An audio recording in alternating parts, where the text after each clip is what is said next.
Good morning student. आज हम लोग कबीर दास जी के शब्द के प्रश्न उत्तर को जानेंगे। शब्द का प्रश्न उत्तर शुरू होता है प्रश्न संख्या 8 से। पहला प्रश्न है, मनुष्य ईश्वर को कहाँ कहाँ ढूंढता फिरता है। तो मनुष्य ईश्वर को कहाँ कहाँ ढूंढता फिरता है? मंदिर में, मस्जिद में, चर्च में, गुरुद्वारा आदि तीर्थ स्थानों में ढूंढता फिरता है। ये आपको लिखने हैं। अगला प्रश्न है 9, कबीर ने ईश्वर प्राप्ति के लिए किन प्रचलित विश्वासों का खंडन किया। तो समाज में जो व्याप्त बुराइयां थी, जो धर्म के नाम पर, जाति पाति के नाम पर लोगों के अंदर भेदभाव हो रहे थे, लोग अपने मतलब के लिए लोगों में अंधविश्वास फैला रहे थे, उन सभी प्रचलित आडंबरों को कबीर दास जी ने खंडन किया था। 10वां प्रश्न है, कबीर ने ईश्वर को सब श्वासों की श्वास में क्यों कहा है। तो ये सब श्वासों की श्वास में अर्थ में मैंने बताया था कि यानी ईश्वर सभी जीवों में यानी सभी प्राणों में वास करते हैं। तो ईश्वर ने कबीर दास जी ने ईश्वर के सब श्वासों में के श्वास में इसलिए कहा क्योंकि ईश्वर सभी जीवों में वास करते हैं। प्रश्न संख्या 11 है, कबीर ने ज्ञान के आगमन की तुलना सामान्य हवा से न करके आंधी से क्यों की। तो यहाँ बच्चों ध्यान से सुनना है कि कबीर ने आंधी से इसलिए की क्योंकि जैसे ही आंधी आती है, आपने देखा होगा कि जब वातावरण में बहुत तेज हवाएं चलती है, आंधी चलती है, तो सारी जो कूड़े कचरे हैं हवा में उड़ने लगते हैं, उथल पुथल होने लगता है। और उथल पुथल होने से हमें सच्चाई पता चलती है कि क्या है। उन्होंने इसलिए भी तुलना की कि जब हवा चलती है और हवा चलने के बाद जब बारिश के बूंदे आती है तो कूड़े कचरे साफ होने लगते हैं। यानी तेज हवा चलती है तो मनुष्य के अपनी व्यक्तित्व के बारे में पता चलता है।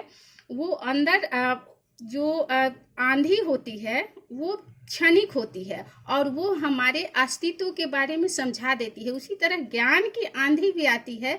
तो जब ज्ञान की आंधी आती है हमारे अंदर, तो जैसे ही हमारे अंदर ज्ञान आ जाता है, हम परिपूर्ण होने लगते हैं, तो हमारे अंदर की जितने भी कूड़े कचरे हैं वो दूर हो जाते हैं, जबकि सामान्य हवा से नहीं होता है। तो सामान्य मनुष्य के जीवन में जो जब ज्ञान की आंधी नहीं चलती है तो सामान्य मनुष्य तो सामान्य ही रहता है, लेकिन जब ज्ञान की आंधी चलती है तो वो व्यक्ति विशेष हो जाता है, यानी भगवान के, ईश्वर के पास हो जाता है। प्रश्न संख्या 12 है, ज्ञान की आंधी का भक्त के जीवन पर क्या प्रभाव पड़ता है। तो ज्ञान की आंधी के जीवन पर भक्त का क्या प्रभाव पड़ता है। जीवन की सभी तरह की बुराइयां, मोह माया, लालच, काम, क्रोध, भ्रम, जाल, ये सारे समाप्त हो जाते हैं और व्यक्ति जो है सिर्फ और सिर्फ ईश्वर की भक्ति में लीन हो जाता है और उसे बाहरी सांसारिक जीवन से माया मोह खत्म हो जाती है, समाप्त हो जाती है, क्योंकि उनके ज्ञान की ये पट खुल जाती है। प्रश्न संख्या 13 है, भाव स्पष्ट कीजिए। पहले भी भाई इसका हिति चित की दैथुनी गिरानी मुंह बलिंदा टूटा, इसका अर्थ मैंने बताया था कि इसका अर्थ क्या होगा, लेकिन इसमें यहाँ बोल रहे हैं कि भाव प्रकट करना है, अर्थ न लिखकर उसमें कहने का आशय क्या है उनका ये बताना है। तो प्रस्तुत पद में कबीर दास जी कहते हैं कि जब मनुष्य के अंदर ज्ञान का आगमन होता है तो उसके प्रभाव से आत्मचित्त यानी आत्मचित्त के जो खंभे होते हैं कि एक अंधविश्वास मन में जो बना होता है वो गिर जाता है और सारे मोह माया जो होते हैं वो टूट जाते हैं और मनुष्य एकाकार हो जाता है। ख है, आंधी के पीछे जो जल बूटा प्रेम हरि जन भीनी। आंधी की पीछो मतलब आंधी के बाद जब बारिश की बूंदे आती है तब क्या होता है, इसके बारे में भाव बताना है। तो इसमें ये कबीर दास जी कहना चाह रहे हैं कि जब वातावरण में तेज हवाएं चलती है और उसके बाद पानी पड़ती है, वर्षा होती है तो वातावरण में शीतलता आ जाती है।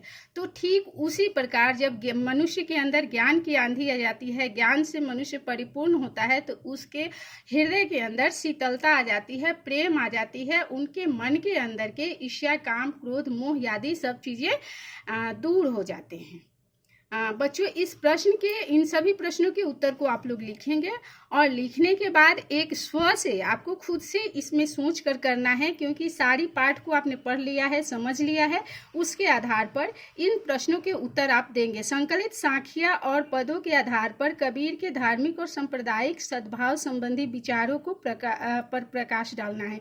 यानी पूरे पाठ में जो इस पद से शब्द से आपने जो भी सीखा और कबीर दास जी के जीवनी को पढ़ के समझा, उसके आधार पर कबीर दास जी की धार्मिक और सांप्रदायिक सद्भावना आपको अपने विचार में प्रकट करना है। भाषा अध्ययन में है कि इन सभी को शब्दों का तत्सम शब्द आपको लिखना है। धन्यवाद।